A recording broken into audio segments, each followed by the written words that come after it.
Geek Show on CSR 97.4. Hello, welcome to another episode of The Geek Show. It is the 12th of August. I'm Joe Lennon here with Alex Branson. Hello. And James Miller. Hello. Hello. Right, today we've got lots of exciting stuff for you as usual. We're going to be talking all about movie adaptations of various things. Some good, some not quite so good. We've got lots of fun stuff to talk about. Some varied opinions, I think, as usual. And we've got a rather interesting little competition today, which should really challenge you at home. Speaking of being at home, if you are interested in getting involved, go onto our Facebook page, facebook.com/geekshowcsr. Did I get it right? Yes. Yeah, I got it right. Bingo. Don't message us on our private Facebooks or text us or call us if you know us personally, because we are not checking those right now. So please just keep it to the Facebook page, because it means we can keep it all in one nice order. Right, we've got some brilliant Play Us Out tracks today, I think. I will go first, as per usual, and my choice this week, I'm sure it's going to win. This will tug on the heartstrings of many an inner child. This is The Rainbow Connection by Kermit the Frog. Someday we'll find it. I mean, this is a classic. If this doesn't win, I'll be genuinely sad, and Jim Henson's spirit will have been lost to the world. Oh, that sounds like blackmail. It's not blackmail, just, you know.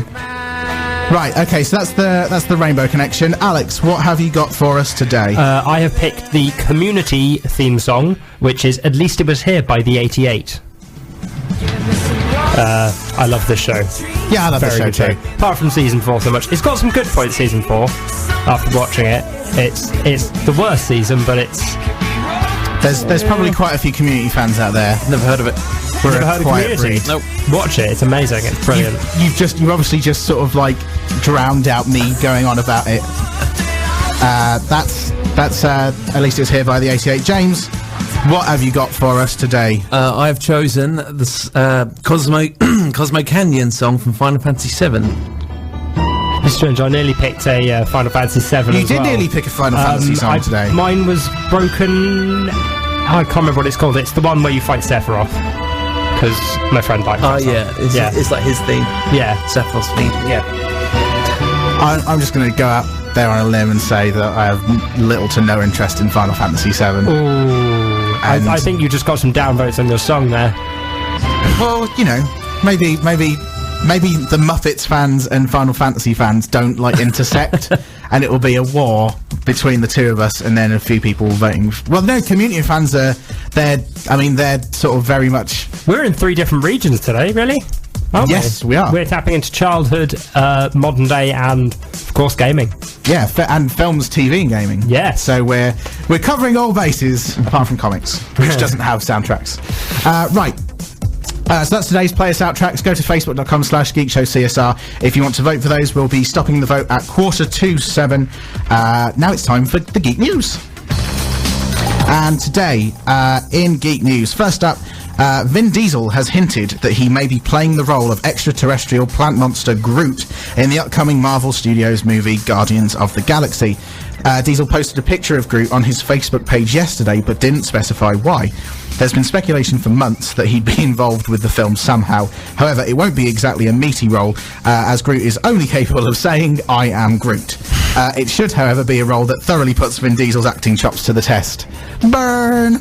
Guardians of the Galaxy also stars Parks and Recreation's Chris Pratt, Avatar's Zoe Saldana, The Walking Dead's Michael Rooker, and former Doctor Who actress Karen Gillan, who recently revealed that she had shaved her head for the film, which is out next year. So Guardians of the Galaxy, looking forward to that. Microsoft have announced that they will continue to support the Xbox 360 for years to come. In an interview with gaming magazine OXM, Microsoft's Phil Spencer admitted that where the Xbox 360 quickly took precedent over the original Xbox, that will not be the case in the coming years as Xbox One hits the market. The Xbox 360 recently overtook the Wii as the UK's biggest selling current generation console, having now sold a whopping 8.4 million units since 2005. Well, there's 65 million people in the UK and 8.4 million Xbox 360s sold, so you do the maths there. Microsoft will be holding a press conference on August the 20th, where they will be unveiling new Xbox One titles. Doctor Who producer Stephen Moffat has spoken out about the impossibility of trying to keep many of the show's secrets under wraps. He told Collider that trying to keep the casting of the 12th Doctor Peter Capaldi under wraps until Christmas would not have been feasible, and he added that it proves tough to hide many of the show's secrets when fans can capture images from exterior scenes on their phones. And finally, there's a new Thor 2 trailer out. It's awesome, and it sounds like this. After all this time, now you come to visit me, brother. I need your help. But I wish I could trust you. If you did, you'd be the fool I always took you for.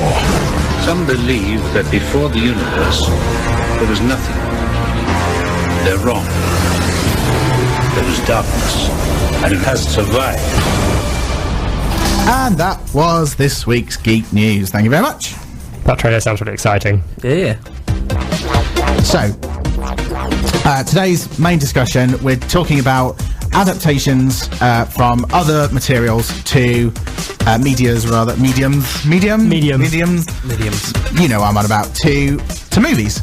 And let's start with probably my favourite adaptation, which is Lord of the Rings.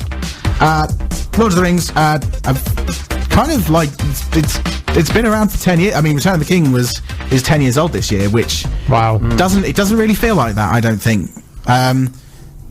So let's start the ball rolling. Do we think that the Lord of the Rings trilogy still holds up 10 years later? Is it still an epic series? Yes, definitely. I think so. Yeah. I think their avoidance of too much special effects and focus on makeup and costume has really kind of made a timeless movie.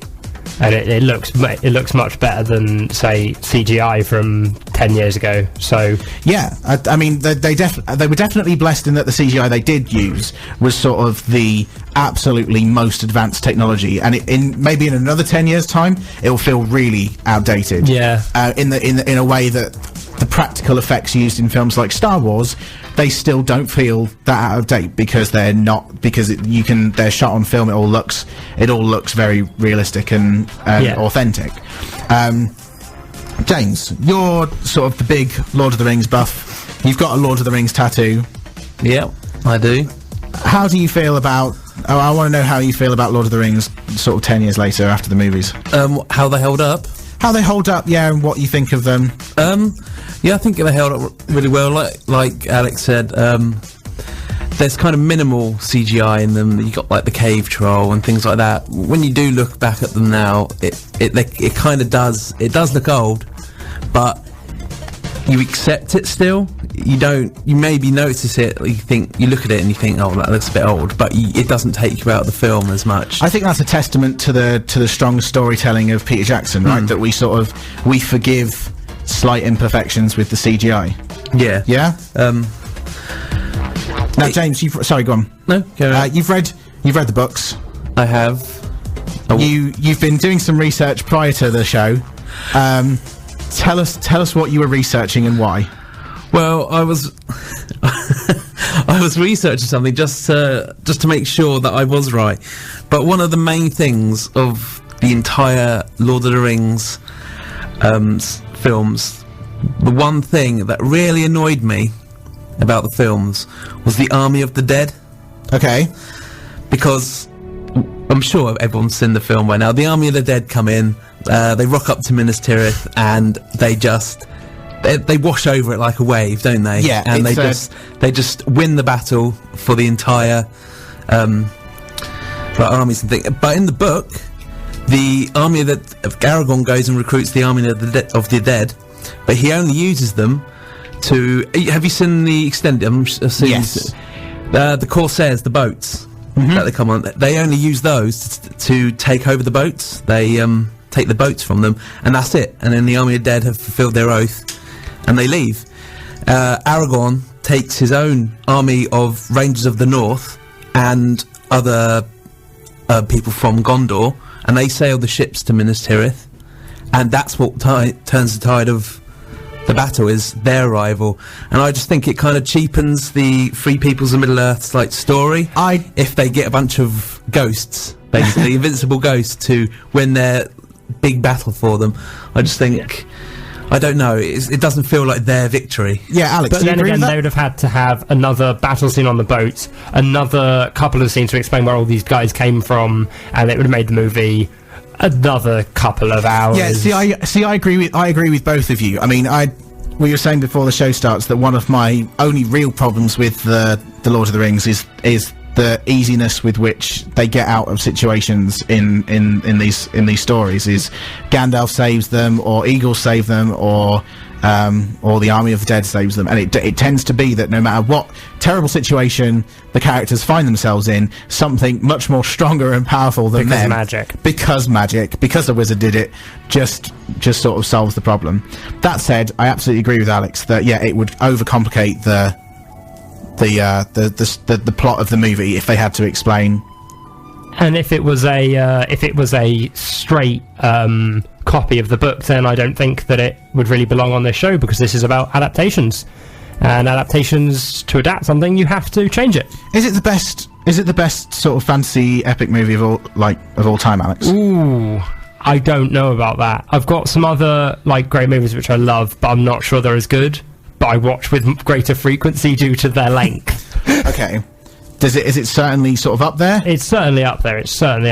James, as a book fan, does the fact that there's these inconsistencies affect your? Apart from, that's just one that really kind of annoys me with the character development. But little things such as Gimli becoming the comic relief rather than this respected warlord dwarf and things little things like that. Character changes, they don't annoy me too much, because the translation from book to film, there has to be kind of things like that wouldn't be great if they I think without a little bit of comic relief between Legolas and Gimli, then it would have been just sort of a really harrowing experience. People feel like that Gimli was cheapened, but I don't feel that. I'm completely fine. He's still he still kicks bottom. Oh, definitely. Doesn't he? He's still great. Just I think you can have someone be.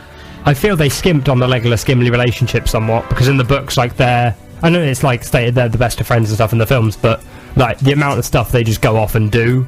At the end of the books, they go to the caves underneath Helm's Deep, and then they go to Fangorn Forest, and they both have walkabouts and just chill out together. They do. They pretty much become bros for life. Yeah, really. It's really nice. It brings a tear to my eye. Sail off to the Undying Lands together.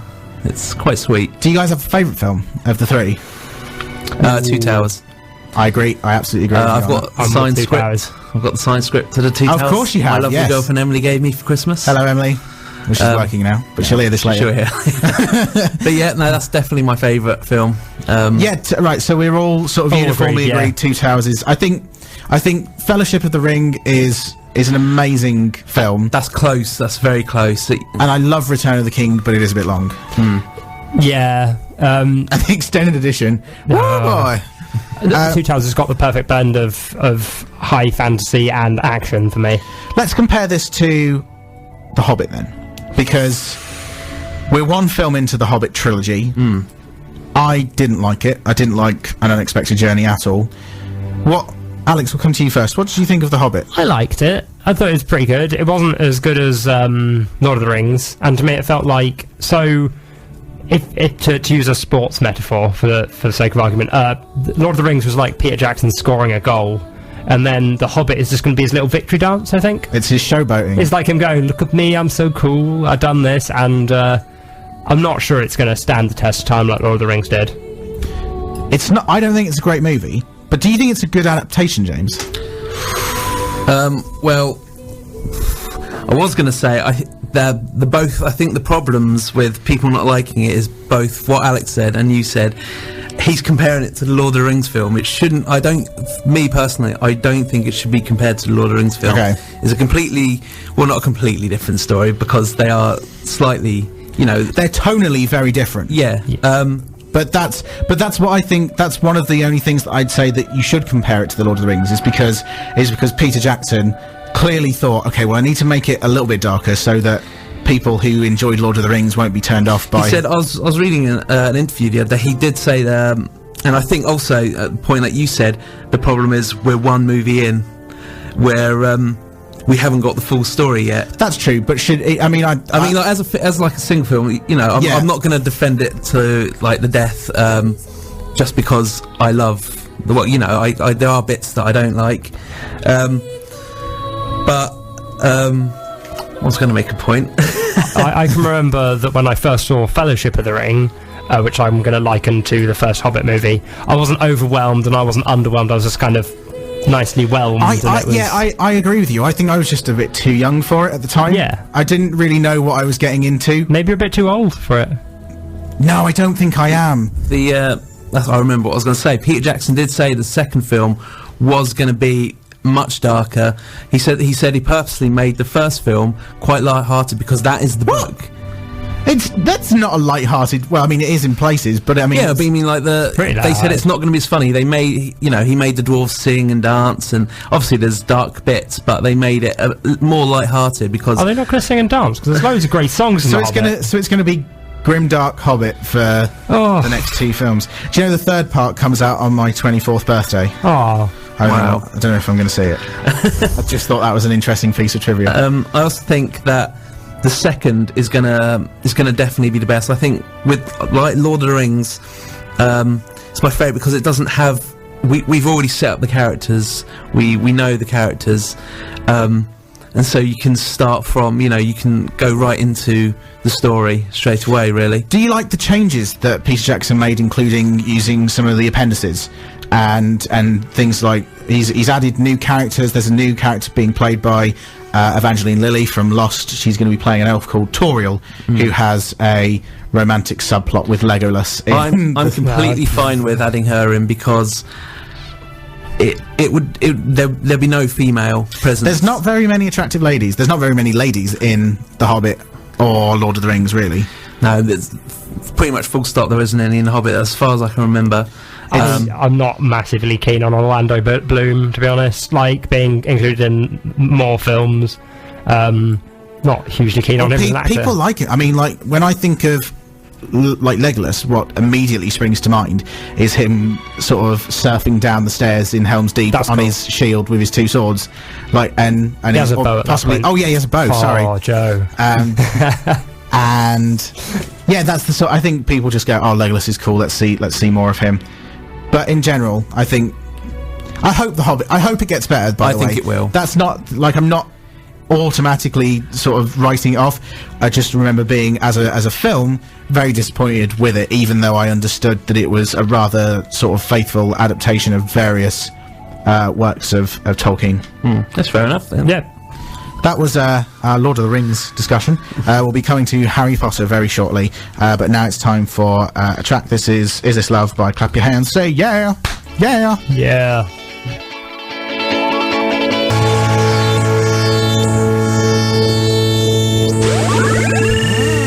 The Geek Show on CSR 97.4. That was Is This Love by Clap Your Hands, Say Yeah. Yeah. I just want to give a shout out to my mum, June Miller. So, hello, mum. My brother Steve and my girlfriend Emily. Hello, everyone. So I just thought I'd like to say hello to my mum. Hi, mum. Oh, yeah. Yeah, she did it. My mum's in the studio. Right. So, we've discussed Lord of the Rings. Now let's move on to another very popular book adaptation series. Let's talk about the Wizarding World of Mr. Harry Potter. 8 movies, 7 books, one battle. I should have prepared that. That could have been great. 2 ones, 1 destiny. There we go. I'll work on that for next week. I'll try. I'll make that its own little One thing. franchise? only one can live while. Oh, what was it? neither can live while the other survives. There we go. We're talking about the books and the films now. We have to, like, destroy all of the books now. Harry Potter, very popular series. I think they're the highest earning movie franchise in film history. Definitely. Unless Twilight Breaking Dawn Part 2 overtook No, that. no matter what people say about Twilight, they're lies. They're Twilight fans. I had somebody tell me that it's made more money. I looked it up. Complete lies. I mean, like, Twilight made a lot of money, but anyway, we're getting off track. So, as a huge Harry Potter fan, both books and films, let me be the first to say that I love the Harry Potter movies for the most part, except for 2 of them, which I really hate. Let me guess. Can I have a guess? You can have a guess. Half-Blood Prince. I hate Half-Blood Prince, the movie. And It's my favourite book. Goblet of Fire? No, I love Goblet of Fire. Order of the Phoenix then? No, I love Chamber of Order- Secrets. It's Prisoner of Azkaban. I love Alfonso Cuarón as director, but I hate what he did with Harry Potter. Yeah, I'm not too fond of the film-wise anyway. I'm not too fond of the Prisoner of Azkaban either. Alex, what do we think of Mr. Potter and his pals? Yeah, I'm a casual fan. I'm not a. I enjoyed them, and You're not a die-hard. I'm not a diehard. I mean, they were Not in the alright. same way you are for Die Hard. No, I love Die Hard. I You're love me some die-hard for Bruce Die Willis. Hard. Okay, so do you have a favourite film? Mine is 3. I love Prisoner of Azkaban. I Really? love it. Yeah, Do you is that your favourite book? yeah. My favourite book, favourite film. Interesting. James, Well, my favourite film? favourite film and book? Yeah. My favourite film would have to be probably Goblet of Fire. Your favourite film is Goblet of Fire. It's not my favourite, but I can absolutely understand why it is. I think it's the closest sort of it came to being like a great teen drama. Like Yeah. it feels in places it feels like a John Hughes movie. Like I mean, I really love 1 and 2 because they're so innocent. I love the innocence of them. Like 1 is just...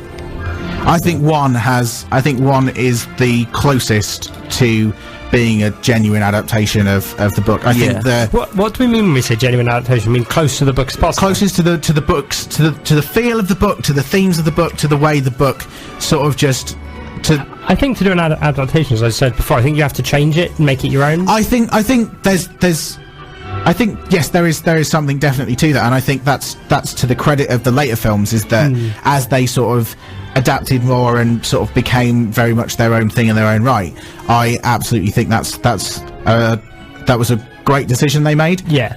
I do think though that the first film is great because it feels very much like my imagination's been put onto a screen. Do you know what I mean? Yeah.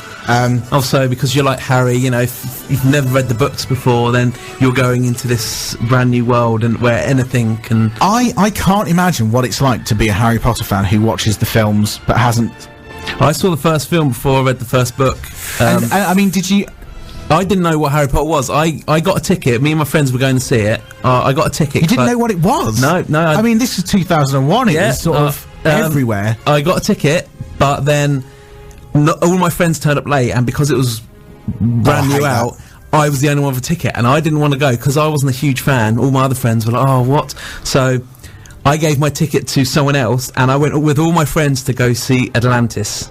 Disney's Atlantis. Disney's Atlantis: The Last I Empire. don't even remember that film. Like, oh wow! I went to see that instead, but then I eventually got around to seeing Harry Potter, and yeah, I loved it. That's the most tragic Harry Potter story I've ever heard. Those I don't know. Atlantis is all right. Like it's those kind of couple of years where when I saw Lord of the Rings and Harry Potter, those films kind of changed I know people say it didn't save my life; it changed my life. Like, in what way? They basically turned me into a geek, basically. Oh, I see. Right. Okay. So these were your formative geek building years. Yeah, definitely. They influenced me quite a lot. What were your formative geek building years? Just to have a quick sidebar, Joe. I think in terms of the specific geek I am, it was probably when I discovered the our friends' VHS videos that we had at home, and I started watching them and understanding them as. I was understanding them past just being episodes of television, and I began to really obsess over how it was made and the choices the actors made and all that sort of stuff. I think that was my real formative geek experience. Mine was when I was 18. Wow, quite. When I met You're a my late friend Flynn Staples, and he kind of brought me around comic book stuff. Not that I already wasn't kind of a passive fan, but this is what really got me into and that's what made me a diehard fan and die-hard comic fan and everything. Specifically relating to Harry Potter, I remember very clearly my Year 5 teacher read Philosopher's Stone to us in school. Aww. And she pronounced Hermione Hermione. and when we came to read the book, when me and my mum came to read the book together afterwards, and she said Hermione, I went, "Mum, what are you on about? It's Hermione." And we had a very long discussion about it actually being Hermione, and of course I should have accepted I was wrong. but Because she's your mother. because she's your mother, my mother, and mine. No, not your mother. I think the Harry Potter movies, like the Lord of the Rings, I think they will stand the test of time. I think particularly the early ones, maybe not so much the later ones, because I think they rely a little too heavily on knowledge of the books. Yeah, definitely. That's what I was going to say, because my mum, she liked Harry Potter 1, she liked Harry Potter 2, because she had never read the book. She Electric watched it. Boogaloo. From 3 onwards, she kind of she lost interest, and then now if I ask her, she says no, I don't like them. I think Philosopher's Stone and Chamber of Secrets work perfectly independently as their own separate films. When I watch it, especially the 3rd onwards, I think, how does something happens? I think if somebody hasn't read the books, how can they explain that? I don't. Yeah. Sometimes they don't explain what's going on. You have to just accept it. And I think, because I know I've put the puzzle together in my head, how that happened. I know how that happened because I read the books.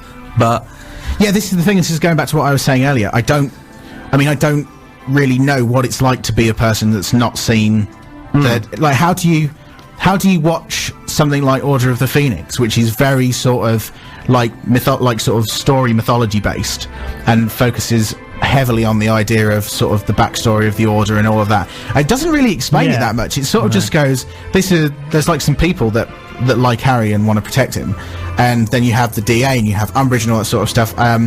It's Half-Blood Prince as well. Like they don't explain any of the Voldemort backstory. No, which no, not at all. I think means that when it comes to Deathly Hallows, you're left kind of confused, because one of the most important things about Half-Blood Prince as a book is that it sets up Deathly Hallows by saying, here's everything you need to know about Voldemort, everything you need to know about Harry, everything you need to know about this world in order to really care about all of the stuff that's going to go down in Book 7, and they don't do any of that. I think that's where the films fall down, because they wash out any kind of feeling I have towards some of the characters. Like, there's no real emotion there. Cause I was talking to my girlfriend Emily about it, and she hates the Half-Blood Prince film because they left out all the lessons with Snape and all the significance of. Yeah. This is a spoiler for anyone who hasn't seen them. It's a 7-year-old book. But it gets rid of any relevant, kind of big thing when you find out that Snape is the Half-Blood Prince. Yes. Because he sort of just says it, doesn't he? He sort of goes, I'm the Half-Blood Prince. And it's sort of like, all right, okay. Like, it was even at the point where, for me, having loved that revelation in the book, I was, when your favourite moments in books come out in these things and you go, oh, it's going to be that thing.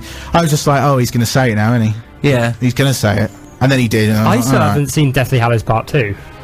Are you serious? I haven't. I didn't. I lost complete interest round about Half-Blood Prince was an alright film, and then the Deathly Hallows Part 1, I was like, I know what the next one's going to be like. I don't really need to see it. It'll be a 2-hour-long action scene, and I can watch Die Hard.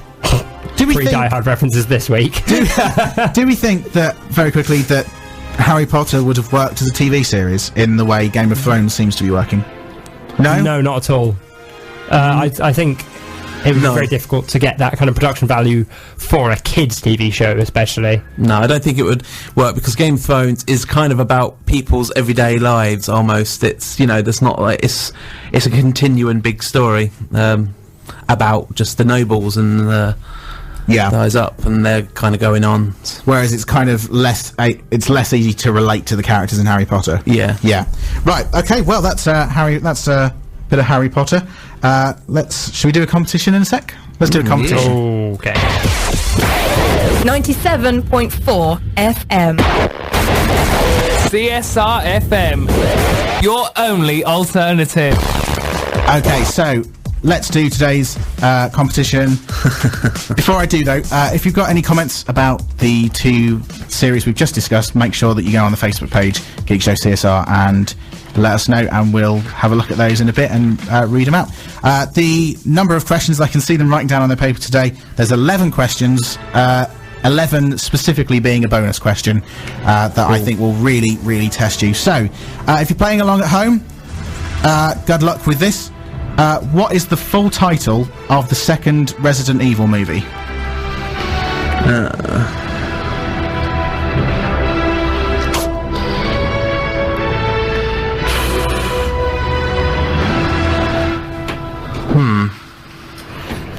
What's the? Do we know this? I do, but I can't remember. Mine's a guess. Mine's a complete and utter guess. Question 2. What are the first words that Frodo says to Gandalf in Fellowship of the Ring? I know I want them to be, but not what they are. I have no idea what you want them to be. Remember, if you're playing along at home, do send your answers to us, and if you do really well, we'll mention you on the show. Yeah. Question 3. What is the language that Harry Potter uses to speak to snakes known as? Does it have to be spelt right? No. If you get the basic gist of it right, then yeah, you can have it. Question 4. According to the Super Mario Brothers movie, sorry about this, Alex. What is Luigi's full name? It's a really stupid thing. James, you know this, don't you? Yeah, I do. So that's according to Super Mario Brothers movie. What is Luigi's full name? Played by what's his face? John Leguizamo, who was great in ER. That's a weird tidbit for you. Question 5. Name a Disney movie that is an adaptation of a Disneyland ride.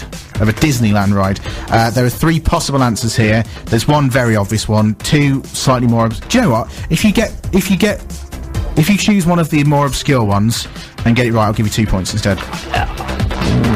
I'm scuppered. This is not my quiz. How many is there?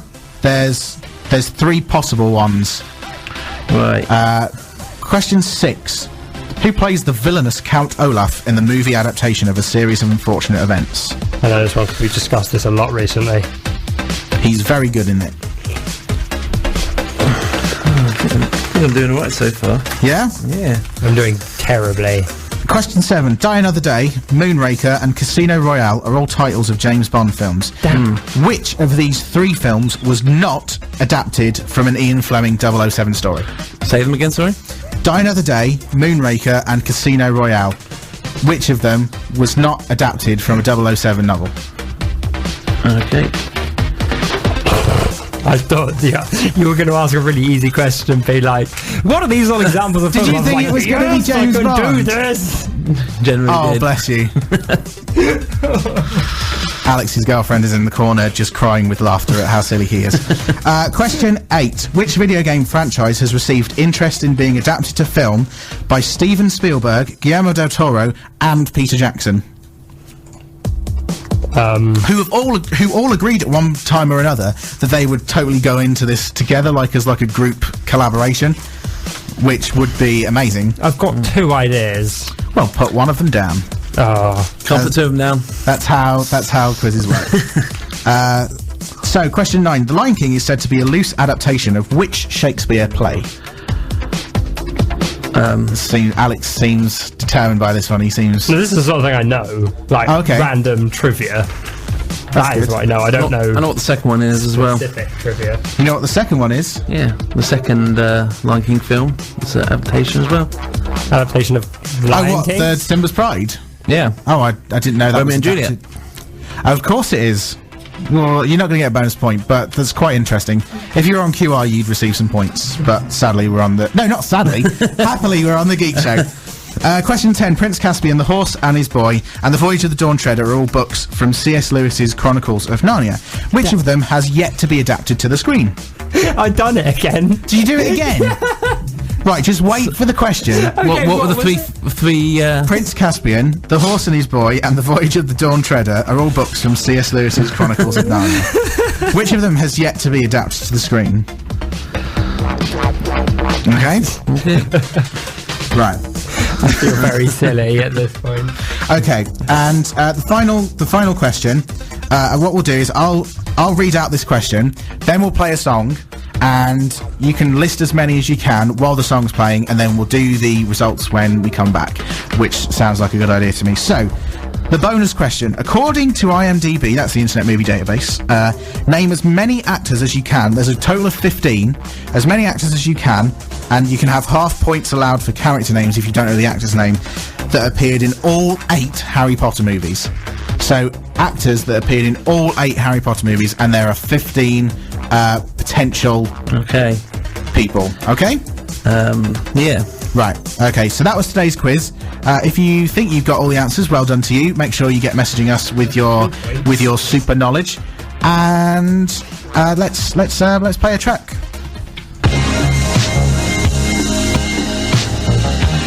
Okay, so that was Feel It All Around by Washed Out on CSR FM 97.4. Hello, we're here till 7 o'clock, so we've got a little bit of time left. Right, so we've just done the competition. I feel like I'm the dumb kid in school again. But we love you all the same, Alex. So our producer is going to... Have you finished? Have you finished writing them down? Yeah, okay. James, you done... time's up, I'm afraid. Our producer Rob... My handwriting is terrible. I apologise. Our producer Rob is going to mark up those scores for us, and we'll find out the answers to that quiz very shortly. Now, let's talk a little bit about video games. Video game adaptations. Historically, they don't have a great track record in cinema. Let's first talk about Resident Evil. In my show plan for today, I used the word films in air quotes because I think they're genuinely some of the worst films ever. I remember enjoying Resident Evil as a kid, and then when I grew up and realised how terrible it was. And I mean, it really is awful. And the sequels are just getting worse. They're getting worse and worse, and they're getting sillier. Have you seen Resident Evil, the fourth one? I've seen the fourth. There's a fifth one. There's a fifth one. And a sixth one. The sixth one's on its way, but the fourth one, Resident Evil Retribution, I believe. The sixth one isn't out yet. Are you sure? Yeah, the sixth one's on its way. Okay, so there's first one. No, this is obviously count. The first one where she's in the hive. Second one where she's in the city. Third one when she's in the desert. Fourth one when Wesker shows up. The fourth, right? I want to specifically talk about the fourth one with Wesker. Okay.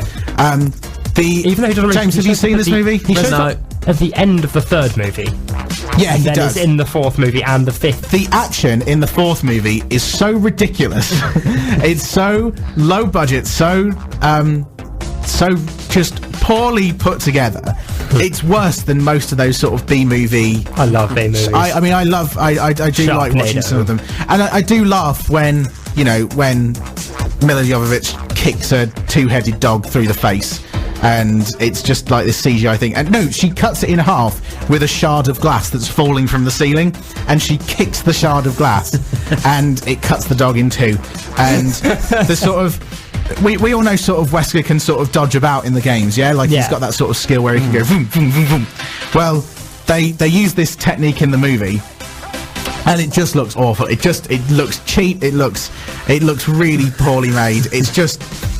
I mean, Alex, do you like the Resident Evil movies? Yeah, they're kind of fun to watch, and they're kind of not. I don't know. They're just kind of silly. I don't even enjoy them in like a so bad they're funny way. Like I really find. In fact, the only one I kind of enjoyed was Resident Evil Extinction, the third one, because I thought it was sort of the nicest looking and non-secretary. Yeah, it was like fun for what it was. I think I saw the first one in the cinema.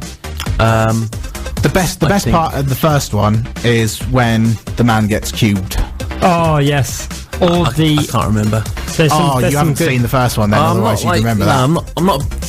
I mean, I've seen it, but saw it in the cinema, and I haven't seen any since. I mean, in my mind, they kind of are B-movies to me. They've got that kind of feel where...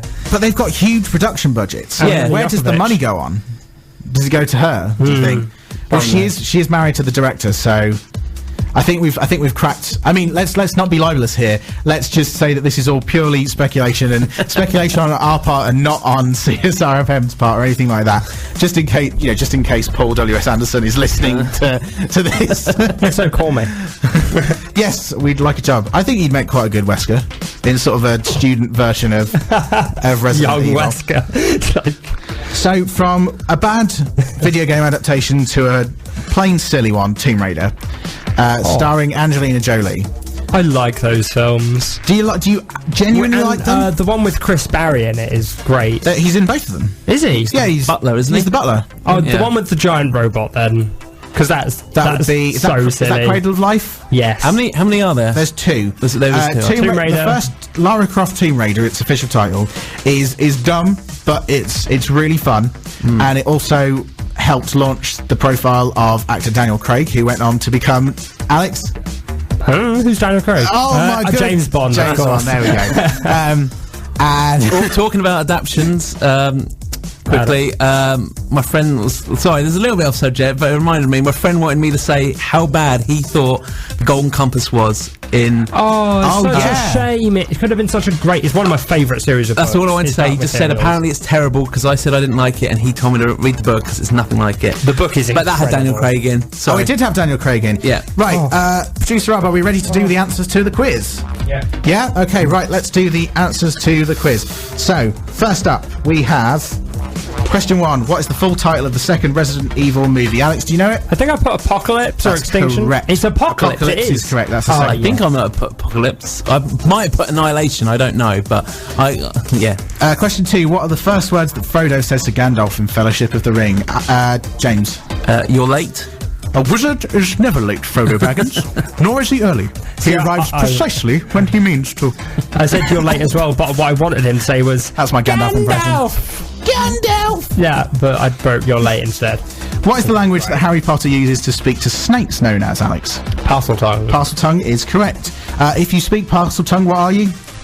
It's not an actual question, but it's like a specific name for... Snake. You're a... You're a parcel something else. Parcel mouth. Well, yeah, that's it, yeah. Okay. My mind went blank for a second there. And name... According to the Super Mario Brothers movie, what is Luigi's full name? Luigi Mario. Luigi Mario, absolutely. Hence Mario Brothers. Something ridiculous like Mario Steve Brothers. McHale or... Luigi Steve McHale. Name a Disney movie that is an adaptation of a Disneyland ride, Alex. Aladdin? Aladdin is not, but that's a fairly good. That's a good That's guess. a guess because I know nothing about Disney. James, I said Pirates of the Caribbean. that's correct. Said The Haunted Mansion. That is correct. And I struggled with the third one. I put Space Mountain. It's not Space No, I Mountain. didn't think it was. The third one is the Country Bears, but you get 3 points for that. Yeah, The Country Bears are those dumb, like, animatronic robots that sing songs. Who plays the villainous Count Olaf in the movie adaptation of A Series of Unfortunate Events? Jim Carrey. Jim Carrey is correct. Die Another Day, Moonraker and Casino Royale are all titles of James Bond films. Which of these 3 films was not adapted from an Ian Fleming story? Do we know, James? I think it's Moonraker. Die Another Day. Nope. Die Another Day is correct. I'm Moonraker was an Ian Fleming I story. never read the Ian Fleming books. It was a guess. Which video game franchise has received interest in being adapted to film by Steven Spielberg, Guillermo del Toro and Peter Jackson? I put Halo because I knew Halo Peter Jackson is- was interested. Halo Oh. is absolutely correct. They've turned it into a TV show, haven't they? They're making a TV show with Steven Spielberg, Did you but see not the other 2. Complete non sequitur. The 3-part miniseries was really good. That was released just before Halo 4. Forward or Unto Reach. Dawn. Yeah, it was a 5-part series and it was great. It was really fun. It was really good. Much better story than actual Halo games. Check that out if you can. It's on YouTube. Question 9. The Lion King is said to be a loose adaptation of which Shakespeare play? Hamlet. Hamlet is absolutely correct. James, did you get that? I did, yeah. Good stuff. Prince Caspian, The Horse and His Boy, and The Voyage of the Dawn Treader are all books from C.S. Lewis's Chronicles of Narnia. Which of them has yet to be adapted to the screen? I think it's Boy and His Horse. It's The Horse and His Boy, but I'll give you the point. Boy, I remember I wrote it down the correct way, but... Okay, so, finally, according to IMDb, this is the list of actors that have appeared in all 15 Harry Potter films, okay? All 15. So, obviously, we've got Daniel Radcliffe, who plays Harry Potter, Emma Watson, who plays Hermione Granger, I forgot her name. Rupert Grint, who plays Ron Weasley, Tom Felton, who plays Draco Malfoy, Matthew Lewis, who plays Neville Longbottom, Bonnie Wright, who plays Ginny Weasley, James and Oliver Phelps, who play Fred and George Weasley, Robbie Coltrane, who plays Rubeus Hagrid, Alan Rickman, who plays Severus Snape, Warwick Davis, who plays Professor Flitwick, and many, many others. Other small characters. Devon Murray. Do you know who Devon Murray is? No. She plays Seamus Finnegan. Apparently he's in all 8. Yes, he is. Yeah, he has little... Oh, really? I was going to put him, but I really didn't think he was in all of them. Josh Herdman, who plays Gregory Goyle. We can't talk about why Crabbe is not in all 8 movies. And Geraldine Somerville, who plays Lily Potter. She's in all 8 movies as well. Really? That is the list of 15. So very well done. If you got sort of more than 10 of those, that would be quite impressive. Right, Rob. Do we have the answers? Yeah. What? Let's have the points then. Okay. Alex has got 13 points. That's pretty good. James has got 20 and a half. 20 and a half. Landslide. Wow. Okay, 20 and a half. That is definitely a landslide victory. Yeah. Well done, though. both of you. Well done to any of you who did that well at home. Alex, I was just told that the show's not playing by someone. I don't know if that's the case for everyone. if you're having internet troubles, then just try refreshing the. Well, you won't be able to hear this. But I was just saying that might be a thing. Just telling. Oh goodness me. Okay, right. So that was the quiz. Well done to you guys, and well done to anyone who did well at home. Right. Do we have time to talk about Super Mario Brothers? Yeah, let's talk about Super Mario Brothers. Let's have a little chit chat about Super Mario Brothers. James, this is one that you're a big fan of. I wouldn't say I'm a massive fan of it, but you sing its praises quite frequently, like abnormally frequently for someone who just thinks it's okay. It's like last week when I was talking about Batman and Robin. I quite like just films that are a little bit terrible. I mean, it's the same kind of appeal when people watch like Sharkpedo and things like that. It's just not Sharkpedo. I'm sorry for that. Sharkpedo, whatever you want to call it. Sharknado. I was thinking okay, of Tornado. let's move on very quickly. Right, okay. No, I was thinking of Torpedo. Right. Torpedo, okay. yeah. Well, this is degenerated. But yeah, no, I like it when it's a bit terrible because it's kind of like Mario Brothers meets Blade Runner. Yeah, that's a fair assumption. It's very dark in places. Come on, guys, we're professionals. Not that dark. We can hold this together. Yeah, it's a weird film, isn't it? It's balmy. I mean, it's the same with a lot of things when people say, "Oh, make a film of this video game, or whatever." Imagine if it did look like Super Mario from the games. It would just be bizarre. It just wouldn't look right. Dennis Hopper plays Bowser, or is King Koopa in this, isn't he? And I mean, he's just got a slightly spiky head, and that'll do. Yeah, it's like weird. that's really taking an adaptation to the extreme, isn't it? I think that's if nothing else, Super Mario Brothers is an example of how trying to relate something to the real world can go incredibly wrong. Like Yoshi's this weird like thing. He doesn't look right. The Goombas have sort of been turned into just like these regular. The king is fungus. That's how they explain how like the mushrooms help Mario. It's the king helping him. It's like they were just like, okay, so we've got Mario. How do we justify this? Yeah, like I can't figure out why they thought it was a good idea. Like I can't think of because that was the time when everything was like there was so much Super Mario stuff. Yeah, but who was the person that went, do you know what? Super Mario is pretty good, but wouldn't it be great if he was real life? Wouldn't it be great if we could make some money off this? It was probably more like why not do like a cartoon? They could do an animated one. Right? Yeah, I could see that being done. I mean, like Mario's quite. I mean, he doesn't save the princess, and he doesn't really have much of a personality, does he? Shouts his name. I think the film was released in 90. I want to say 93. 1990, I think. Is it 1990? Okay. I think. Well, by that point, he'd already been around for 6 years, and he was already kind of an iconic character. So I don't think they'd have a problem getting people to go and see a Super Mario animated movie. Bob Hoskins but as Mario. It was before geek culture really became fashionable. You know. I can see that, but it's. I mean, it's just I don't know. I try and watch it and I try and rationalise. Why at no point in the film did anybody go, hang on a minute, this is a bit weird, isn't it? Like, this is a bit... Are we taking this too far? And every time, if ever that question was asked, then someone must have gone, no, it's fine. Either that or they've gone, well, we've spent too much money now. We're just going to have to run with it. So... I mean, I don't know, Alex. I mean, you've never seen it, but I mean, I have theories. You have theories about. I have baseless accusations. Do you think a live action Super Mario works? Do you think they could do this with other Nintendo franchises? Yes. And I'd like to see a Zelda movie. I would very much like to see a Zelda, but again, I don't know if I'd prefer that to be animated, like the footage we saw. I don't know. I mean, I want to see a dude's head getting chopped off. This is all.